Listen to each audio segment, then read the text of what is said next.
আসসালামু আলাইকুম। আপনারা সবাই কেমন আছেন? আশা করি ভালো আছেন। আমি আলহামদুলিল্লাহ ভালো আছি।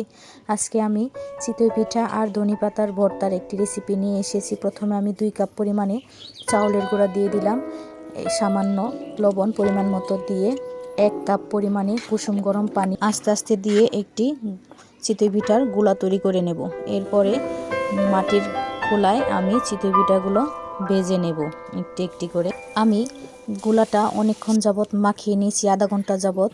এর কারণে পিঠাগুলো ভালো হতেছে। আপনারা যদি চিতই পিঠা ভালো আনতে চান তাহলে গুলাটা সুন্দর করে মাখিয়ে নেবেন, এর কারণেই ভালো হবে, পিঠা ফুলবে সুন্দর হয়ে।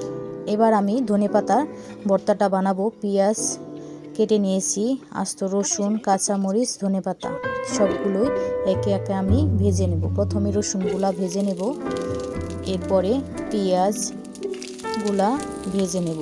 বেশি ভাজবো না, হালকা ভাজা দিয়ে নেব। আমার ভিডিওটি যে যেখান থেকে দেখতেছেন, দেখার শুরুতে একটি লাইক দিয়ে দিবেন।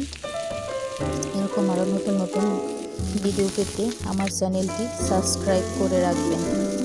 এবার আমি ধনেপাতাগুলো হালকা ভেজে নেব। ভাজা হয়ে গেলে সবগুলো আমি শিলপাটায় একে একে বেটে নেব। আমার ভিডিওটি দেশে কিংবা দেশের বাইরে যে যেখান থেকে দেখতেছেন সবাইকে অসংখ্য ধন্যবাদ পুরো ভিডিওটি দেখার জন্য। আপনারা বাসায় সকালবেলা এরকম ধনেপাতার ভর্তার চিতই পিঠা বানিয়ে খেয়ে দেখেন, অসাধারণ লাগে খেতে। সবাইকে অসংখ্য ধন্যবাদ। আল্লাহ হাফেজ।